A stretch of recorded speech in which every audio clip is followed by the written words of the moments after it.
Hi friends, recently we did a video talking about really disturbing horror movies based on true stories. So I thought we'd open up the floor today to all movies and we'll talk about some really disturbing films that don't fall within the horror category. But trust me, the true stories behind them are as horrific as ever. Let's begin. Compliance from 2012 is one of the most horrific films I've ever seen. I am not exaggerating. The premise is so simple yet twisted, and worst of all, it's real. Compliance explores themes of authority, power dynamics, and manipulation. The story shows how easily people can be coerced into compliance by people of power, no matter the request. The film takes place in a fast food restaurant where a manager gets told of an employee stealing. They then put the employee through a series of searches, degrading her and assaulting her. The situation is shocking and it's hard to imagine how it could actually happen. However, the film is based on real life events. There was an incident that occurred at a McDonald's restaurant in Mount Washington, Kentucky in 2004. Even worse, the real life incident was one of a series of similar incidents that occurred across the United States over several years. There's also a documentary about this true case now on Netflix called Don't Pick Up the Phone if you do want to follow up. Monster is based on one of America's most notorious modern serial killers, Aileen Wuornos, a woman who was convicted of killing 7 men in Florida between 1989 and 1990. Aileen Wuornos is played by Charlize Theron, who won multiple awards for her uncanny portrayal. The film follows her troubled upbringing and then her descent into prostitution, which ultimately led to her becoming a serial killer. Aileen had a dark life and ultimately turned on society. Her defense team even argued that she had been driven to her crimes by a lifetime of abuse and trauma. However, she was ultimately convicted of murder and sentenced to death, executed in 2002. The movie Monster is a fictionalized account of Wuornos' life, but it's generally considered to be a faithful portrayal of her experiences. The film's title refers to the way that Wuornos was portrayed by the media and society as a monster. Australian drama thriller Snowtown is based on a true story, and the name that this case is known by is horrific. It was called The Bodies in the Barrels Murders. This took place in South Australia in the 90s, and the story centers around John Bunting, a charismatic but dangerous man who recruited several followers to help carry out murders. He targeted people he believed to be guilty of sex crimes, as well as the LGBTI+ community. The movie follows the perspective of 16-year-old Jamie, who meets Bunting and his crowd of self-appointed neighborhood watchmen, and their dark relationship that leads to a spree of torture and murder. Snowtown is a chilling reminder of the power of manipulation and the danger of groupthink.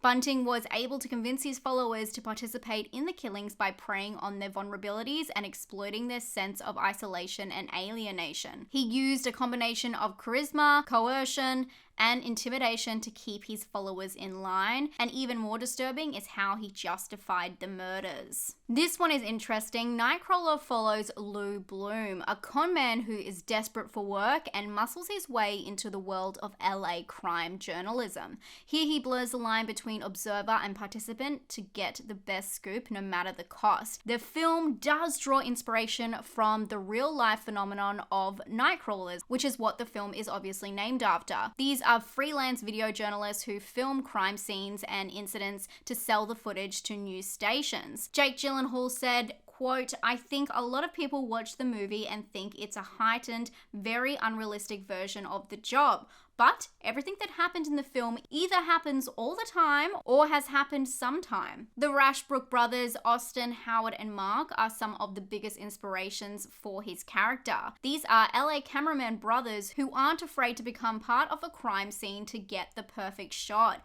Gyllenhaal even did a ride-along with them for research. The brothers based their work off of Arthur Felig, whose New York street photography of dead bodies and the aftermath of mob shootouts would come to define the post-prohibition pre-war blues of the 5 boroughs. So as modern as Nightcrawler feels to the current trend of dangerous online pranks, the need to record and profit off crime is something that's been around for decades. And as shocking as the film portrays it as, it's not too far off of what's happening right now under our noses. every single day. The Chaser is a Korean film based on the true story of serial killer Yo Young-chul, who was active in South Korea between 2003 and 2004. The film follows the story of a former detective who becomes a pimp after leaving the police force. When several of his girls go missing, he begins to suspect there is a serial killer that may be responsible. The film explores themes of corruption, redemption, and the value of human life.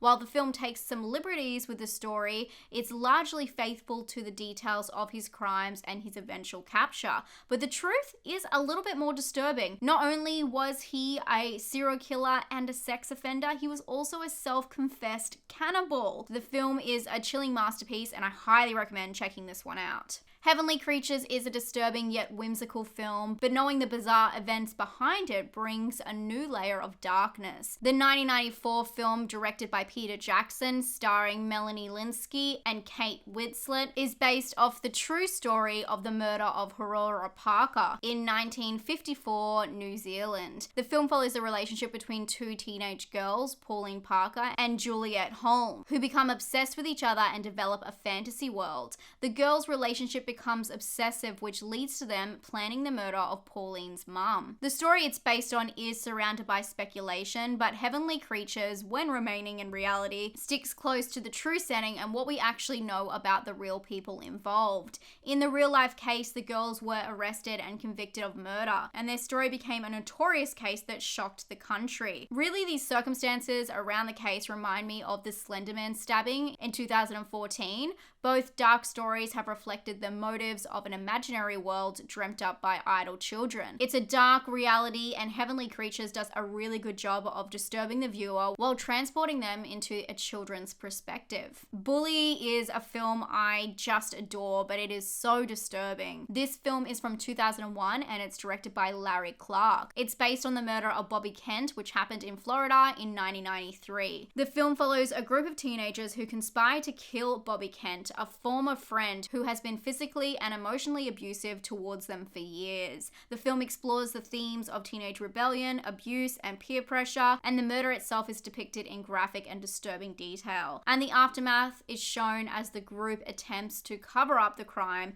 and deal with the psychological fallout of their actions. While the film does take some creative liberties, the events and the characters are generally faithful to the facts of the case. The murder of Bobby Kent was a sensational case that captured national attention in the United States, and the film is a gritty and raw look at that case that's not for the faint of heart. I won't say if you enjoyed this video, give it a thumbs up. I'll say if you found it helpful, interesting, something like that, please give it a thumbs up and make sure to share with other people you think might also be into this kind of creepy content, let's be real. If you have a morbid curiosity or you just like horror movies, make sure to subscribe to my channel. I do new videos every single week, giving you a ton of recommendations and letting you know what you should spend your time watching. Again, please drop in the comments any disturbing films that you like. I'm always looking for new ones for new upcoming lists. I hope you're all having a wonderful day. Don't forget to stay safe and stay spooky. Bye, friends.